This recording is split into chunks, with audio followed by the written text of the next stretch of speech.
કોઈ પણ હોય, હવે કોંગ્રેસ જે છે એ અગ્રેસિવ દેખાઈ રહી છે અને ગમે ત્યાં આક્રમક રીતે વિરોધ પ્રદર્શન કરી રહી છે. ટીઆરપી ગેમ ઝોનનો મામલો હોય કે પછી ગીર સોમનાથની અંદર સરકાર દ્વારા જે ડિમોલેશન કરવાનો મામલો હોય, આ દરેક મામલે કોંગ્રેસ હવે મેદાનમાં આવી ગઈ છે. પહેલીવાર એવું થયું કે મહેશ મકવાણા ઉપર કેસ કરવામાં આવ્યો અને કેસ દિનુ બોઘા સોલંકીના માણસો દ્વારા કરવામાં આવ્યું. તો જિગ્નેશ મેવાણી, પાલ આંબલિયા, લાલજી દેસાઈથી લઈને આનંદ યાજ્ઞિક જે એક જાણીતા વકીલ છે, તેઓ બધા જ મેદાનમાં ઉતરી આવ્યા અને ક્યાંક ને ક્યાંક દિનુ બોઘા સોલંકીને પણ ચીમકી આપી દીધી. આ દરેક મુદ્દા ઉપર જિગ્નેશ મેવાણીથી લઈને આનંદ યાજ્ઞિક સુધી દરેક વ્યક્તિએ શું કહ્યું તે આપણે સાંભળીએ. કારણ કે અહીંયા સમજવું એટલા માટે જરૂરી છે કે દિનુ બોઘા સોલંકી જે પૂર્વ ભારતીય જનતા પાર્ટીના સાંસદ છે, તેમના ઉપર હત્યાથી લઈને ઘણા અન્ય કેસ પણ રજીસ્ટર છે.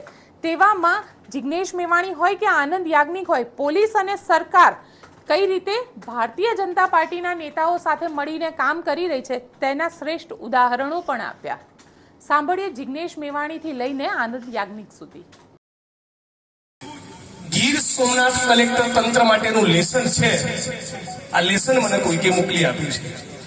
મેસેજ નંબર 1, તાલાલા તાલુકાના ઉમરેઠીમાં આવેલ સિંચાઈ વિભાગ ડેમમાંથી રિયોન અને જીએસસીએલ કંપનીને પાણી આપવામાં આવે છે. પાણી પેઠે 750 કરોડ રૂપિયાની રકમ કલેક્ટર તંત્રએ એમની પાસેથી ઉઘરાવવાની બાકી છે. તંત્રમાં પાણી નહીં હોવાના કારણે આ ઉઘરાણી કરતા નથી. મેસેજ નંબર 2, હિરણ નદીમાં કલેક્ટર તંત્રની મીઠી રહેમના કારણે એટલું ભયંકર પ્રદૂષણ ફેલાયેલું છે કે ગીર સોમનાથના કેટલાક મિત્રોએ એ નામદાર ગુજરાત હાઈકોર્ટમાં જાહેર હિતની અરજી દાખલ કરવી પડી. મેસેજ નંબર 3, ગીર સોમનાથ જિલ્લાના તાલાલા તાલુકાના ગીર અભયારણ્ય વિસ્તારમાં અનેક ગેરકાયદેસર ફાર્મ અને રિસોર્ટ ચાલુ છે. જિગ્નેશભાઈ, સમયની અનુકૂળતા મળીએ સરકારી તંત્રના, કલેક્ટર તંત્રના પાપ વિશે 240 પાનાની પીડીએફ તમને મોકલી આપીશ. મેસેજ નંબર 4, ગીર સોમનાથના તાલુલા નગરપાલિકાની હદમાં આવેલ ઘણા બધા કોમ્પ્લેક્સ એપાર્ટમેન્ટ બિલ્ડિંગ એ પરવાનગી વગરની ઊભી કરેલી રેસિડેન્સી છે અને તમામ જગ્યા ઉપર મોટા મોટા કોમ્પ્લેક્સ એપાર્ટમેન્ટ બિલ્ડિંગ ધમધમી રહ્યા છે. 2 વર્ષથી લગાતાર ગીર સોમનાથ જિલ્લાથી ગાંધીનગર સુધી અનેક વખત મૌખિક અને લેખિત રજૂઆતો કરવા છતાં આ મગરમચ્છોના બાંધકામ તોડવાનું પાણી એ કલેક્ટર તંત્રમાં નથી. ગીર સોમનાથ જિલ્લામાં દરેક ગામમાં ગૌચરની જમીનમાં દબાણ છે. ઘણા ગામોમાંથી ગૌચરમાં થયેલ દબાણો ખાલી કરાવવા માટે અનેક લેખોએ રજૂઆત ગીર સોમનાથ જિલ્લા કલેક્ટરને કરેલ છે, પરંતુ આજ દિન સુધી ખાલી કરવામાં આવતી નથી.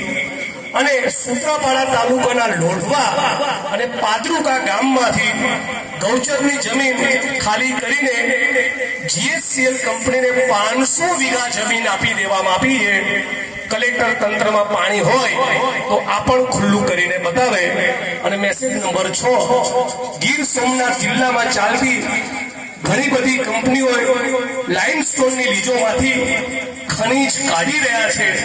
ગીર સોમનાથ કલેક્ટર તંત્રમાં તાકાત હોય, એમનામાં પાણી હોય તો આ ઇકો સેન્સિટિવ ઝોન, અભયારણ્ય અને સમગ્ર વિસ્તારમાં ચાલતી આ ગેરકાયદેસર ખાણ ખનીજ બંધ કરીને બતાવે. એટલું જ કહેવા માટે પાલભાઈ, લાલજીભાઈ હું આવ્યા છીએ કે ગીર સોમનાથ અને ગુજરાત એ ગીર સોમનાથની અને ગુજરાતની જનતાનું છે. કલેક્ટર તારા બાપની પેઢી નથી અને તારા જેવી કંઈક 1400 ને સીધી કરવા જ અમારો જન્મ થયેલો છે. અને આ પાલ આંબલિયા, લાલજીભાઈ અને જિગ્નેશભાઈ એ ગીર સોમનાથની માટીની સોગંદ ખાય છે કે મારામાં પ્રાણ રહ્યા ત્યાં સુધી આ વિસ્તારની અંદર જેણે પણ મહેશ મકવાણાનો વાળ વાગો કર્યો, ભૂરાભાઈનો વાળ વાગો કર્યો, અને જેમણે પણ ખેડૂતોને બરબાદ કર્યા છે, તમારી છઠ્ઠીનું ધાવણ યાદ ના કરાવું ને, મારું નામ પણ જિગ્નેશ મેવાણી. એ શેની તમને ચરબી ચડી છે, શેનો ફાટવા ચડ્યો છે? કલેક્ટર તંત્ર એટલે કઈ મોટી તોપ છો? ધારાસભ્ય હોય, સંસદ સભ્ય હોય, કેબિનેટ મિનિસ્ટર હોય, આઈએસ હોય, આઈપીએસ હોય, બધા જનતાથી મોટું કોઈ નથી. એ વાત આપણે જનતાએ સમજી લેવી પડશે. આ છે 6 મેસેજ જે મને પહોંચ્યા, જેનું મેં પઠન કર્યું, અને આરજી હિરામભાઈ એસ સોલંકી, જે પાલભાઈએ વાંચી. કલેક્ટર તંત્રમાં પાણી હોય તો ચાલો કોડીનારની બજારમાં વિમલ ચુડાસમા અને જિગ્નેશ મેવાણી તમારી જોડે આવશે. તાકાત હોય તો ગેરકાયદેસર બાંધકામો દૂર કરીને બતાવો. તાકાત હોય તમારામાં તો ગેરકાયદેસર ખનનના કામ બંધ કરીને બતાવો. ભગાભાઈના પોતાના ગામ બાદલપરાની અંદર મશીનો પહોંચ્યા તંત્રના, અને પછી તપાસ કરતા, માપણી કરતા ખબર પડી કાં તો પાકા અને સાચા મકાનો છે, અને પછી એ મશીનો પાછા ગયા. સાથીઓ, હું આજે ભાષણ કરીને જતો રહીશ. પાલભાઈ, લાલજીભાઈ બધા મિત્રો જતા રહેશું. અહીંના કલેક્ટર, એસપી બધા બદલાશે, પણ ગીર સોમનાથ અને કોડીનારનો ઇતિહાસ લખાશે ને, તેમાં ભૂરાભાઈ અને મહેશ મકવાણાનું નામ લખાશે.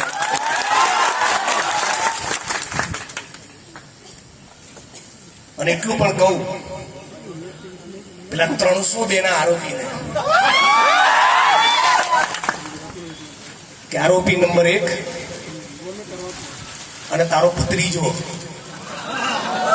બંને ભૂલતા નહીં. હજી સુપ્રીમ કોર્ટ ઓફ ઇન્ડિયામાં તમારી અપીલ પેન્ડિંગ છે, અને એડવોકેટ આનંદ યાજ્ઞિક હમણાં થોડી વારમાં આવે છે. સાથીઓ, દુઃખ એ વસ્તુનું થઈ રહ્યું છે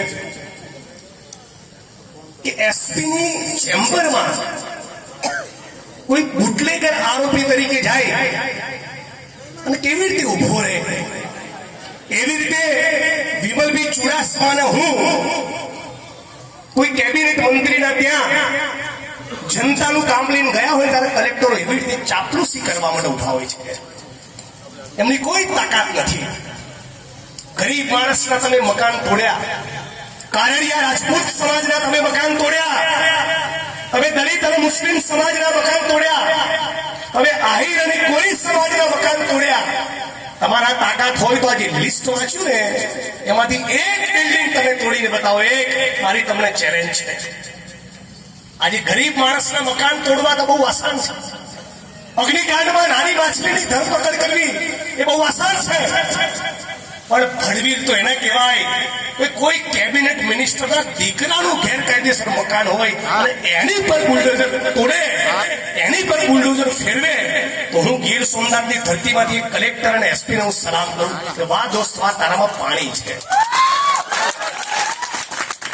આજે આખા વિસ્તારમાં એક જ માણસનો આતંક, અને આખી ગીર સોમનાથની પબ્લિકને માણસ નચાડે. આપણે બધા માણસોએ જાગવું પડશે. આજે લાલજીભાઈ કીધું એ પ્રમાણે આજે મેં બરાબર આક્રમક વાત કરીને તમે તાળીઓ પાડો એના માટે નથી આવ્યા. તમે લોકો એ વાતનો સંકલ્પ કરો, તમે લોકો એ વાતની ગાંઠ મારો કે આખા ગીર સોમનાથની અંદર, જુનાગઢની અંદર એક પણ માણસ ભારતીય જનતા પાર્ટીનો સરપંચ પણ ચૂંટાવો ના જોઈએ. આવો તમે જે દિવસે સંકલ્પ કરશો એ દિવસે તમારો વિજય થશે. આ સાથીઓ, આખો દિવસ નરેન્દ્ર મોદી, આરએસએસ, ભારતીય જનતા પાર્ટીના લોકો ફક્ત ધર્મની રાજનીતિ કરે. ચૂંટણીના 4.5 વર્ષ હોય ત્યારે વિકાસની વાત કરે, અને જેવી ચૂંટણી આવે મંગલસૂત્ર કોંગ્રેસ વાળા ભેંસ લઈ જશે, મટન, આવી વાતોમાં સમાજને હિન્દુ મુસલમાનમાં વિભાજિત કર્યો. હવે ગુજરાતમાંથી એક નવી ક્રાંતિની શરૂઆત થવી જોઈએ. આખું ગુજરાત બેઠું થવું જોઈએ, આખું ગુજરાત જાગવું જોઈએ, અને ભારતીય જનતા પાર્ટીની એક સાથે ચોકડી મારવું જોઈએ. અમે બધા ભાઈઓ છીએ. અયોધ્યાના લોકો જાગી ગયા, ત્યાંથી પણ ભારતીય જનતા પાર્ટીના ભૂકા કાઢીને કાઢી મૂક્યા ત્યાંથી કે ચાલ ફૂટ. કેદારનાથમાંથી પણ, અયોધ્યામાંથી પણ આ ગુજરાતની જનતાએ ખોખારો ખાઈને કહેવાની જરૂર છે કે રોટી, કપડા, મકાન, શિક્ષણ, આરોગ્ય અને રોજગાર એ સાચા મુદ્દા છે, મંદિર અને મસ્જિદ નહીં. મહેશ મકવાણા એ ગેરકાયદેસર ખનનની વિરુદ્ધમાં માણસ લખતો હોય, સર્વ સમાજના લોકોનો અવાજ બનતો હોય. મહેશ મકવાણાને આહિર સમાજ પણ ચાહે, કારડિયા રાજપૂત પણ પસંદ કરે, દલિત અને મુસ્લિમ સમાજનો પણ લાડકો, ભૂરાભાઈનો જીગરી, આ સર્વ સમાજ માટે કામ કરનારો માણસ, અને એ પર તમે લૂંટની કલમ લગાડો છો. બુટલેગરોની ચાપલુસી કરવાની, ગેરકાયદેસર ખનન કરનારા લોકોની ચાપલુસી કરવાની, અને મહેશ મકવાણા પર તમે લૂંટ લગાડો છો. આ લૂંટ કરે એવો માણસ છે. પોલીસના મિત્રોને કહેવા માંગુ છું, તમારો પોતાનો આત્મા શું કહે છે? તમે જે દિવસે નિવૃત્ત થશો એ દિવસે તમે અરીસ આગળ ઉભા છો તો તમને તમારો આત્મા શું જવાબ આપશે? તમારામાં તાકાત હોય તો સત્તાધારી પાર્ટીના કોઈ ધારાસભ્ય ઉપર તમે ગુનો દાખલ કરો. તમારામાં પાણી હોય તો સત્તાધારી પાર્ટીના કોઈ સાંસદ સભ્ય કે મંત્રીની ઉપર તમે ગુનો દાખલ કરો તો હું માનું કે તમારી છાતી છે. વિરોધ પક્ષ, એમાં અમારા 12 MLA અને જે માણસ ચૂંટણી હાર્યો એની પર તમે લૂંટની કલમ લગાડી. શું મોટી થાળ મારી? થાળ તો તમે એ દિવસે મારી કહેવાય કે ગીરના અભયારણ્યની આજુબાજુમાં જે રિસોર્ટ છે ને કરોડોના, એમાંથી એક તમે તોડીને બતાવો જે ગેરકાયદેસર રીતે ચાલે છે, તો તમે થાળ મારી કહેવાય. આજે આટલી મોટી સંખ્યામાં આપ સૌ ઉપસ્થિત છો. લાંબુ ભાષણ કરવાની જરૂર નથી, તમે સૌ સમજદાર છો, પણ તમે બધા ગાંઠ મારો, તમે બધા સંકલ્પ કરો કે નગરપાલિકાની ચૂંટણી આવે, વિધાનસભાની ચૂંટણી આવે અને સંસદની ચૂંટણી આવે ત્યારે કોઈ શક્તિ તમને ખરીદી શકતી ના જોઈએ. આપણો એક માણસ એ ચપટી ચમાણામાં વેચાવો ના જોઈએ. આપણો એક પણ વ્યક્તિ એ પૈસાથી બીજી કોઈ લાલચ બનાવવો જોઈએ.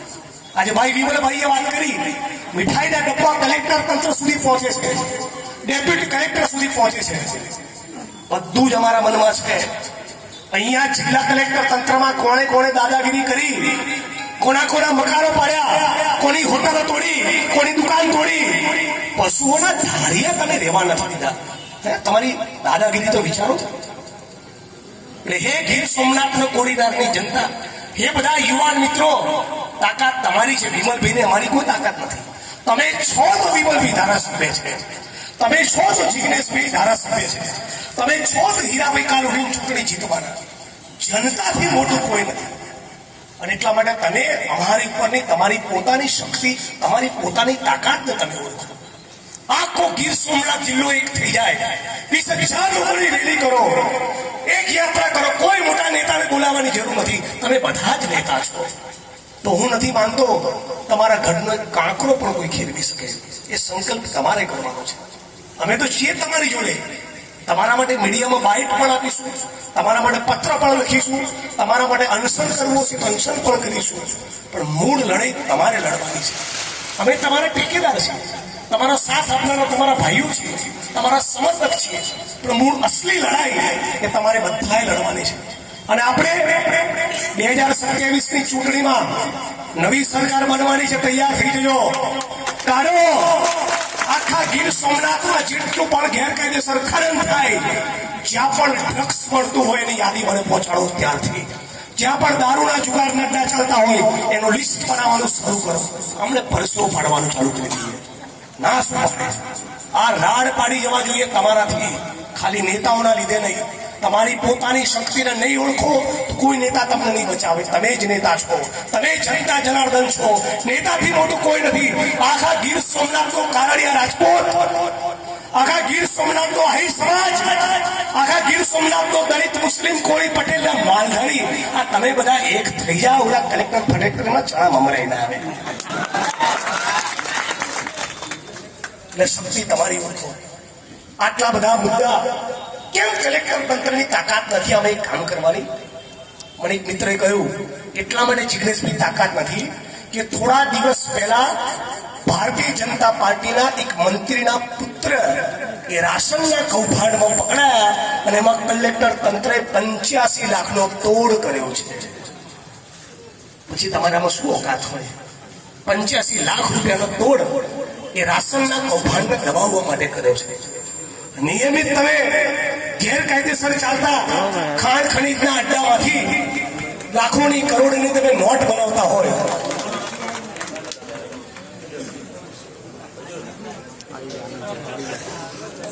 આનંદભાઈ આગળ તાલીઓથી સ્વાગત કરીએ.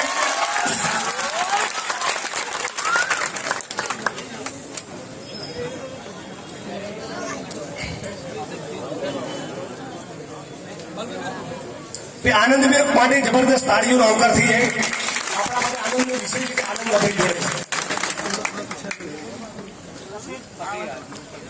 આનંદભાઈ તમારી ગેરહાજરીમાં તમે તમને યાદ કરેલા અને પેલા દિવ્યાને યાદ કરાવ્યું અને યાદ એ કરાવ્યું કે તું અને તારો ભત્રીજો ભૂલતા નહીં, હજી સુપ્રીમ કોર્ટમાં અપીલ પેન્ડિંગ છે 302 ના આરોપી. એટલે મિત્રો આ બાજુ બધા મિત્રો 5 મિનિટ ખાલી બેસી જવા વિનંતી કરું છું.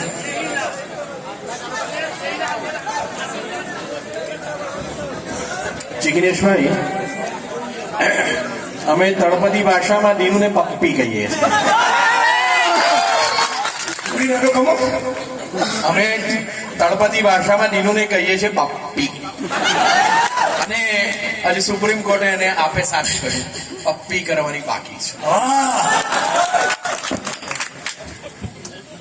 આ બાજુ મિત્રો 5 મિનિટ ખાલી બેસી જવા વિનંતી કરું, ખાલી 5 મિનિટ માટે.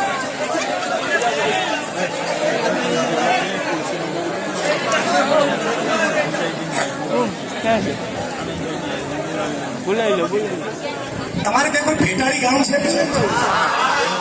હાલ આપણા 6 વોટ્સઅપના મેસેજ વાંચ્યા અને મારી વાણીને વિરામ આપતો તેની પહેલા આ 7મો વોટ્સઅપમાં મેસેજ આવ્યો કે ભેટાળી ગામમાં ગુજરાત કેમિકલ્સ નામની કંપનીને 400 વીઘા ગૌચર એક મંત્રીના ઈશારે એક કલેક્ટર તંત્રે પધરાવી દીધું છે.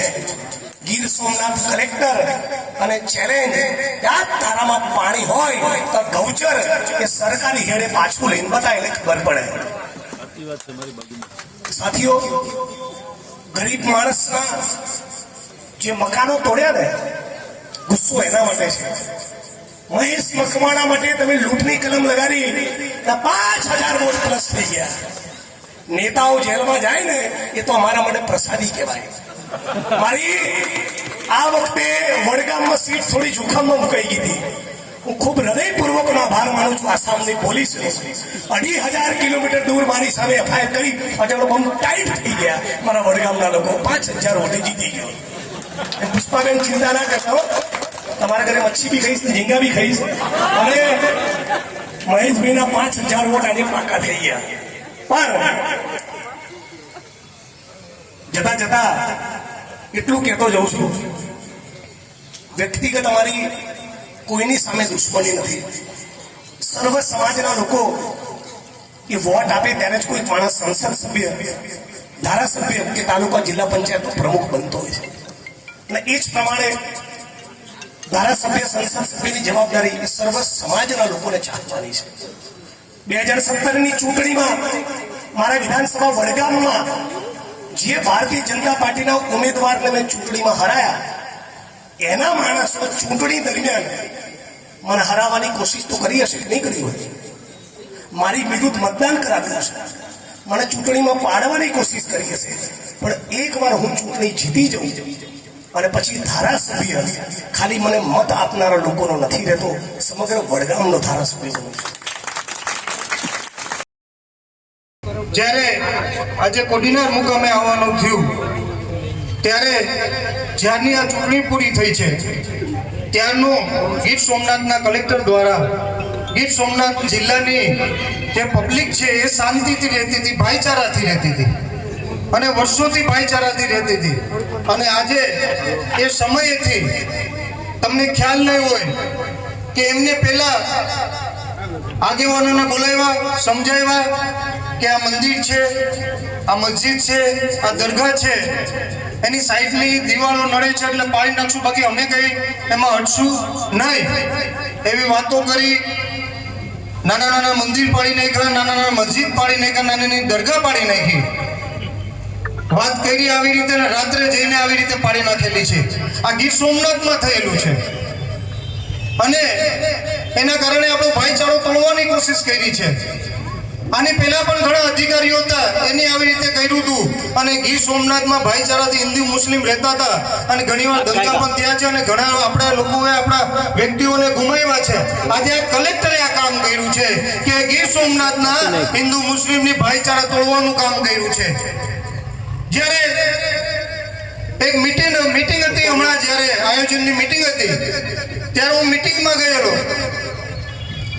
અને મીટિંગમાં પણ એમને વાત કરી કે તમે આ વરસાદની સિઝન ચાલે છે, આ વરસાદની સિઝન ચાલતી હોય ત્યારે માણસો મદદ કરતા હોય, કોઈ સંસ્થા હોય, રાજકીય માણસો હોય કે હોદ્દેદારો હોય કે ઓફિસરો હોય, એ માણસોને કાચા મકાનમાં રહેતા હોય તો તાલપત્રીની સહાય કરતા હોય. આપણે વર્ષોથી ફેસબુકમાં બધા જોતા છે, ન્યૂઝપેપરમાં કે કોઈ નાનું પરિવાર, ગરીબ પરિવાર, એને બાળકો એમના ઘરના સાથે એ તાલપત્રી કાચા મકાન ઉપર પાથરી અને ત્યાં શાંતિથી રહી શકે, જેનાથી વરસાદની સિઝન નીકળી શકે. અને કાયદો પણ કહે છે કે જે ગીર સોમનાથમાં ડેમોલેશન ચાલ્યું છે, એ ડેમોલેશન છે એ કાયદાકીય રીતે હંમેશા વરસાદની સિઝનમાં તોડી શકાતું નથી. છતાં પણ ગીર સોમનાથના કલેક્ટર કોના ઈશારે કરે છે અને છેક ચૂંટણી લોકસભાની પૈતી છે ત્યારથી નાના નાના ગામો હોય, નાના નાના એરિયા હોય, એ તમામ જગ્યાએ નાના ગરીબ લોકોના મકાનો તોડી નાખ્યા, દુકાનો તોડી નાખી અને એમને બેઘર કરી દીધા છે. જ્યારે સરકાર એક તરફ ઘર આપવાની વાત કરતી હોય અને એક તરફ અત્યારે બેઘર કર્યા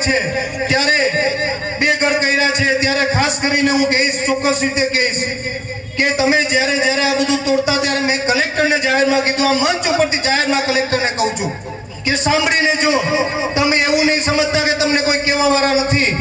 તમારામાં તાકાત હોય તો તમારા પેન્ટનો પટ્ટો બરાબર બાંધી લ્યો. તમારી સાથે આ વિમલ ચુડાસમા આવશે અને ગીર સોમનાથમાં મોટા મોટા ટાવરો, મોટા મોટા હોટલો અને જ્યાં ગીર સોમનાથ જિલ્લામાં એની મંજૂરી ન લીધી હોય, ક્યાંક તો કોમ્પ્લેક્સો એવા બનેલા છે કે ત્યાં પાર્કિંગની સુવિધા હોવી જોઈએ, ત્યાં દુકાનો અને કોમ્પ્લેક્સ બની ગયા છે અને ગીર સોમનાથમાં બને છે. ત્યાં પણ કીધું છે ને જાહેર મંચ ઉપર કહું છું કે તમારામાં તાકાત હોય તો મારી સાથે ચાલો અને આ જે બિનકાયદેસર છે એ મોટા મોટા કોમ્પ્લેક્સો તોડો, નાના નાના ગરીબ માણસોના ઘર હું તોડું છું. કલેક્ટર તેને એવું બધી પાવર હોય તો આ તોડવા માટે હાલો, તમારી સાથે આગળ વિમલ છત્રીસની છાતી કહેવાય. નાના માણસોને દબાવી અને તમે શું ધંધા કરો છો એ મને ખબર છે. નાના માણસોને મકાન પાડે, મોટા બિલ્ડરો ડરે અને તમારા ઘરે મોટા મોટા મીઠાઈના બોક્સો તમે લ્યો છો, એ બધાને ખબર છે. મારી પાસે હું ટાવર ચોકે બેસું છું, ઘણા અધિકારીઓ આવ્યા છે, ઘણા બિલ્ડરો મારી પાસે આવ્યા છે અને ગામના ત્યાં લોકો પણ આવ્યા છે કે જે બધા બિલ્ડરો છે એ અમારી પાસેથી કલેક્ટરે મીઠાઈના બોક્સ લીધા છે. અને મીઠાઈના બોક્સ ક્યાંથી આવે છે તો કે તેમને additional collector RCM additional collector છે ત્યાં રાજેશ ગલ પાસે જાય અને એ કલેક્ટર સુધી પહોંચાડે છે. તમે મીઠાઈના બોક્સ ખાધા છે, કઈ વાંધો નહીં, મેં તમારી તપાસ માંગી છે વહીવટ ઉપ સચિવ શ્રી પાસે અને સામાન્ય વિભાગમાં તમારી તપાસ માંગી છે, મહેસૂલ વિભાગના ઉપ સચિવ પાસે તમારી તપાસ માંગી છે કે આ કલેક્ટર જ્યારથી નોકરીએ લાગ્યા છે ત્યારે એમનો પગાર કેટલો હતો, એમની પ્રોપર્ટી કેટલી હતી અને અત્યાર સુધીમાં એની પ્રોપર્ટી કેટલી થાય એ તપાસ ચોક્કસ રીતે કરો.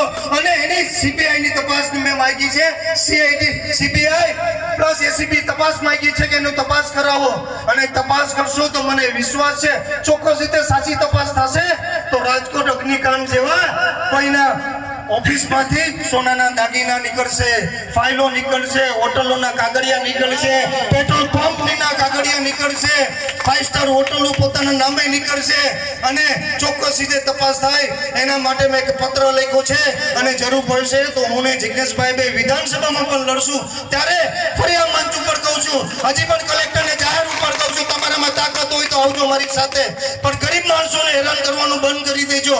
કારણ કે તમે ગરીબ માણસોને હેરાન કરો. તમે એવું નહીં સમજતા કે આ કોઈ ધારાસભ્ય નથી, ટાવર ચોકે બેસું છું, એકલો જ બેસું છું.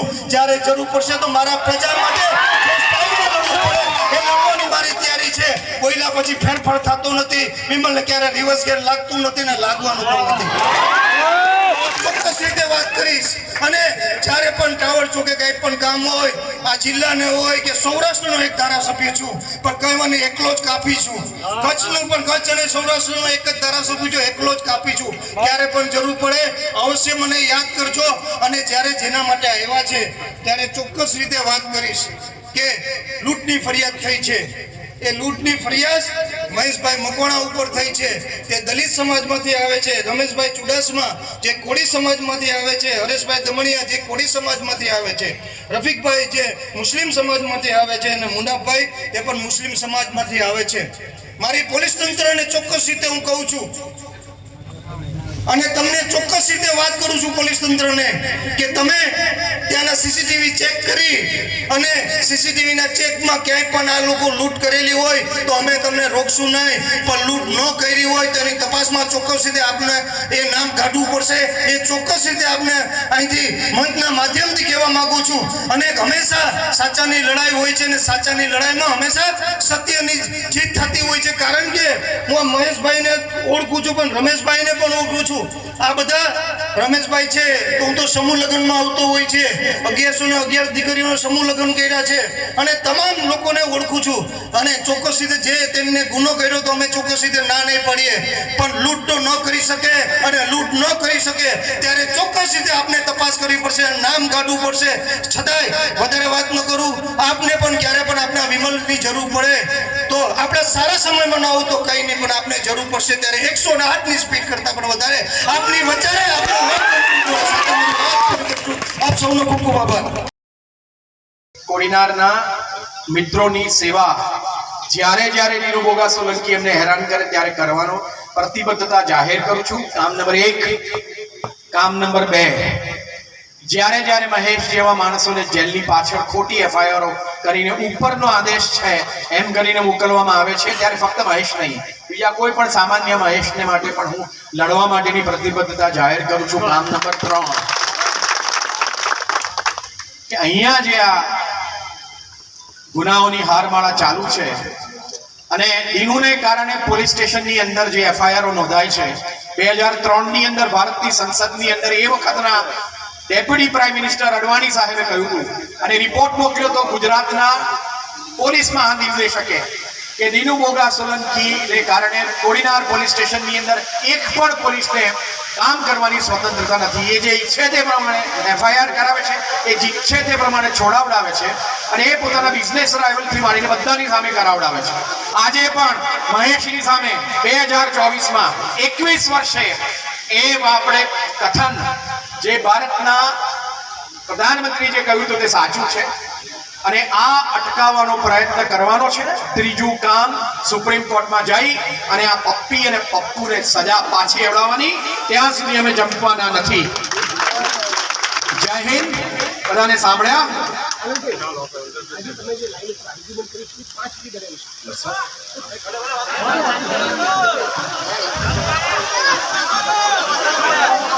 જેમ રાહુલ ગાંધી વરસતા વરસાદમાં અને ભરપૂર બરફની વચ્ચે જેમ ઉભા રહીને ભાષણ કરતા સાંભળતા, એમ અહીંના લોકો પણ તમે વરસતા વરસાદમાં છો એટલે તમે લોકોને સમજો. ક્યા વાત હૈ, ક્યા વાત હૈ. તો આજે ચુડાસમા સાહેબ, હીરાભાઈ, જિગ્નેશભાઈ, લાલજીભાઈ અને પાલા આ બધાથી વચન લાવું કે અહીંયા વચન લઈએ કે રાહુલ ગાંધીને પણ કોડીનારના સમક્ષ હાજર કરવાની એ લોકો તસ્દી રહે. આજે દલીલમાં 4 વસ્તુ થઈ. દલીલ નંબર 1 કે ભાજપની ઓફિસે કરેલું એન્ક્રોચમેન્ટ હજુ તૂટ્યું નથી. પેલા ફરિયાદ કરનાર ભાઈની કયો પેલો બટાકા ભંડાર છે?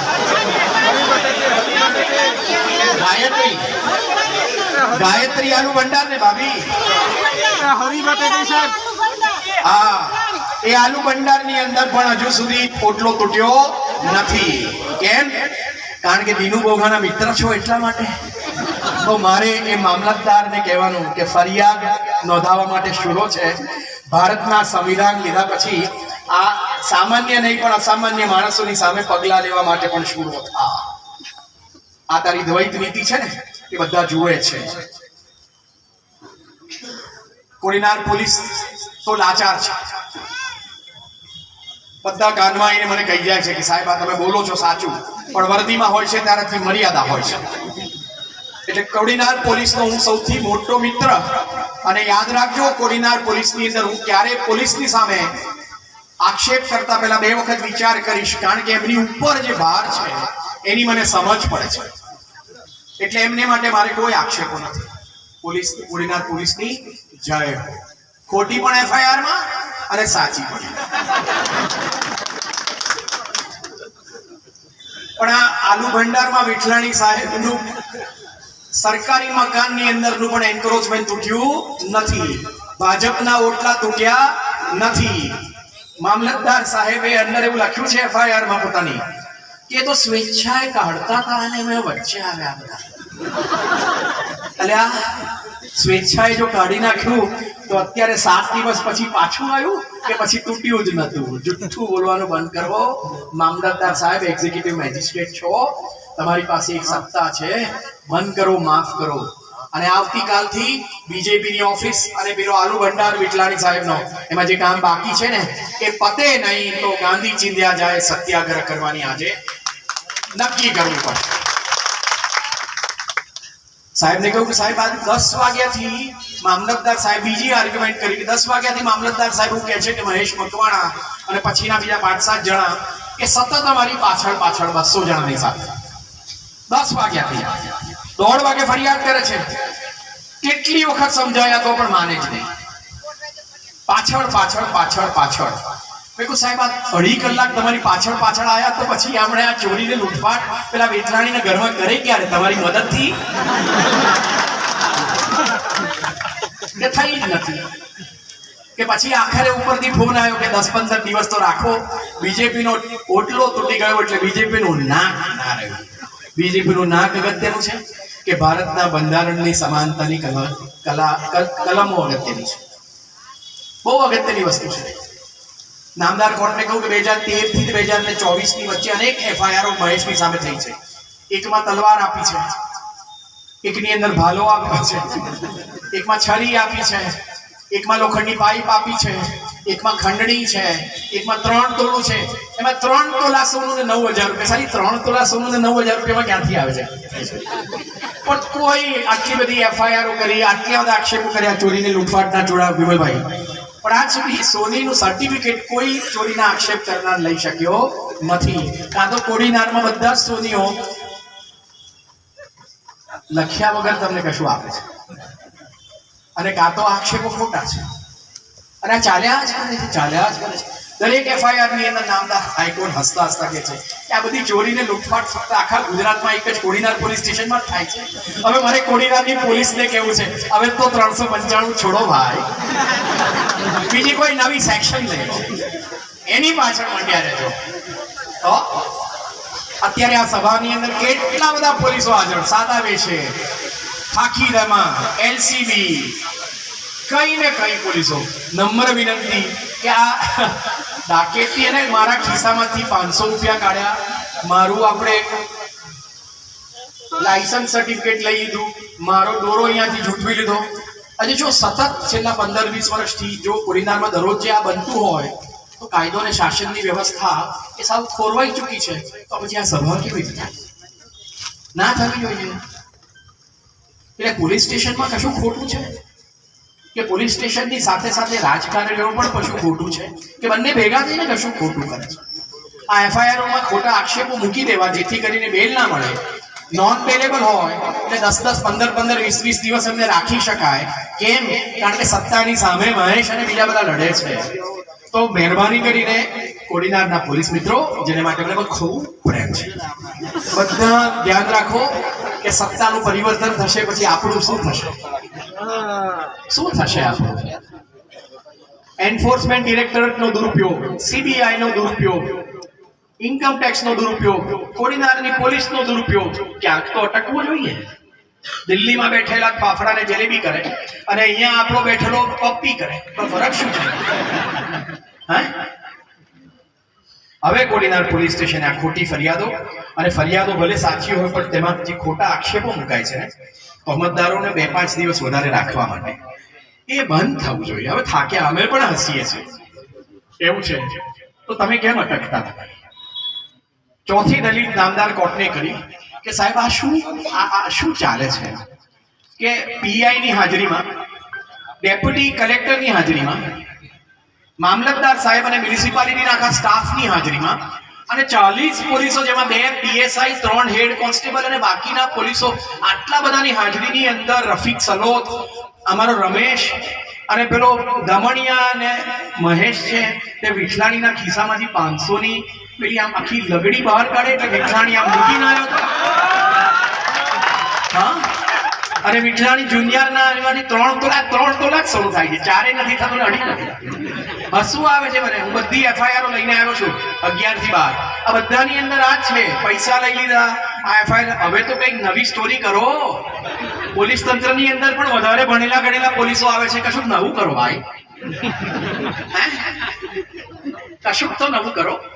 સીધા ડાયરેક્ટ રિક્રુટમેન્ટમાં પીઆઈ થાય છે, પીએસઆઈ થાય છે, એવું છે. અને ખાસ પ્રશ્ન પૂછ્યો કે સાહેબ આ 2016માં અમિત જેઠવાને જેવી રીતે મારી નાખ્યો તેવી રીતે મહેશ મકવાણાને મારવા માટે જાનલેવા હુમલો થયો હતો. આજે પણ મહેશના શરીરમાં 7 થી 11 સળિયા છે.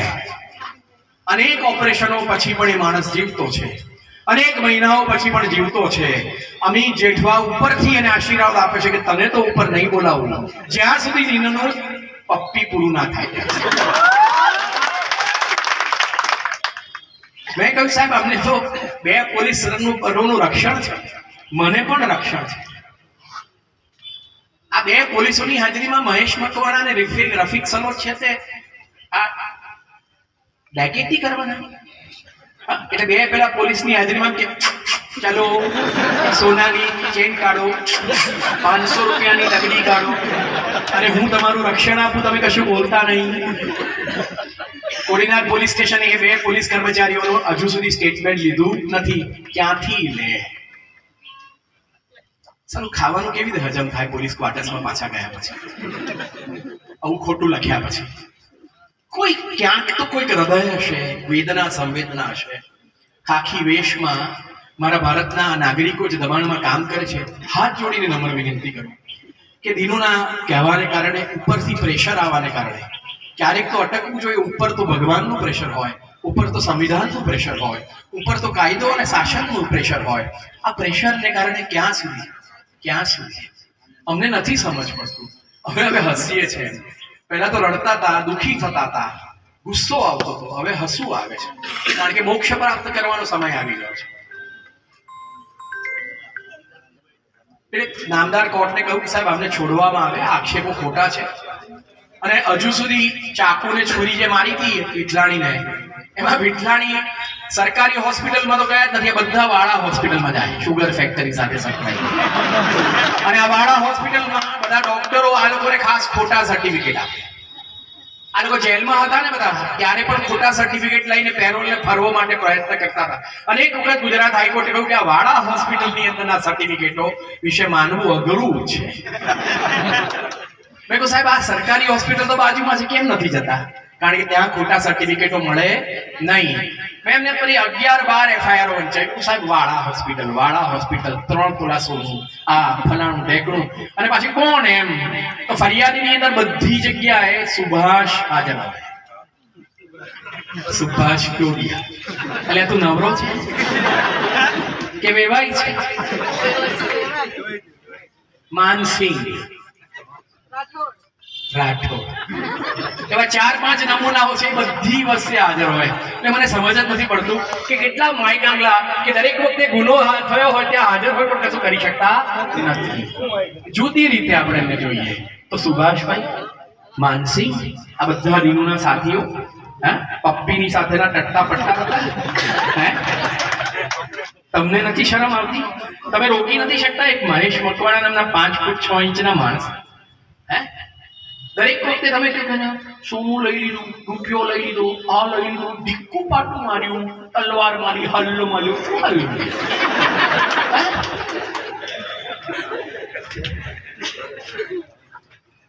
આ વ્યાજબી નથી બધું, હસવું આવે છે. ભવિષ્યની અંદર ક્યારેક મળીશું ત્યારે ચર્ચા કરીશું. બધા વડીલો અને વિદ્વાન મિત્રો પાસેને સાંભળ્યા એટલે કોર્ટની અંદર દલીલ કરીને થોડું ઘણું બાકી હતું એ જિગ્નેશભાઈ કહું સમજાવો એટલે તળપદી ભાષામાં સમજાવવાનો પ્રયત્ન કર્યો. નામદાર કોર્ટને તો સ્પષ્ટપણે કહ્યું કે સાહેબ આ જુઓ, આ આક્ષેપો ખોટા છે અને આ ખોટા આક્ષેપોને કારણે ક્યારેય કરી શકે. પણ એક વાત અગત્યની છે કે કોડીનારની અંદર આહિર ભાઈઓ, કોળી ભાઈઓ, કારડિયા ભાઈઓ, મુસલમાન ભાઈઓ અને દલિત ભાઈઓ, આ 5 સમાજ ભેગો નહીં થાય ત્યાં સુધી પપ્પીને ભલે કાયદો માફ ના કરે, પપ્પીના પેલા પપ્પુને ભલે કાયદો માફ ના કરે, પણ આપણું બધાનું સામૂહિક રીતે કલ્યાણ નહીં થાય. કારડિયા અને દલિતો, કોળીઓ અને આહિરો અને મુસલમાન ભાઈઓ જે વોટિંગ કરે છે અને એમની જે લય અને પદ્ધતિ છે એ પ્રમાણે ખબર પડે છે કે તમે લોકો ક્યાં છો. હોટલમાં આનંદભાઈને મળવા આવવું એ જુદી વસ્તુ છે અને પોતાનો ધંધો કે આજીવિકા સાચવવા માટે પછી મ્યુનિસિપાલિટી સંસદ સભ્યની કે એમએલએની ચૂંટણીમાં વોટ કેવી રીતે આપવા એ જુદી વસ્તુ છે. અમને સમજ પડે છે. જેમ કોડીનારનું પોલીસ સ્ટેશન એફઆઈઆર કરે છે ત્યારે સમજ પડે છે. આ જ્ઞાતિઓ જે વોટ આપે છે ને ડરને કારણે એ પણ સમજ પડે છે. હવે આમાંથી મુક્ત થઈએ, નહીતર આપણે એના આતંકને દૂર નહીં કરી શકીએ. તમારે જો મુક્ત થવું હોય, એ આતંકને દૂર કરવો હોય તો કારડિયા ભાઈઓએ ખાસ દીનો બોઘા નામના કારડિયાથી પોતાની સમાજને દૂર કરી અને બાકીના સમાજને રક્ષણ આપવું પડશે. આ બહુ જરૂરી છે, કારણ કે તમે પહેલા પણ આઝાદી પહેલા પણ અમારા રક્ષણહારા હતા, અત્યારે પણ એક રાજપૂત તરીકે તમે અમારા રક્ષણહારા છો. તમારામાંનો એક આ ભક્ષણહાર છે એ તમારો પોતાનો એક રોલ મોડેલ ના હોઈ શકે. એટલે એટલા માટે કહું છું કે આ કારડિયા અને દલિત વચ્ચેનું યુદ્ધ નથી, આ આહિર અને કોળી વચ્ચેનું નથી, આ મુસલમાન કે કારડિયા કે મુસલમાન કે દલિત વચ્ચેનું નથી. આ 5 સમાજ અહીંનો જે પ્રભુત્વ ધરાવતો સમાજ છે એ ભેગો થાય અને અહીંના જેટલા સામાજિક તત્વો હોય, પપ્પી ને પપ્પુ સિવાયના પણ, તો મહેરબાની કરીને ભેગા મળીને દૂર કરજો. જય હિન્દ.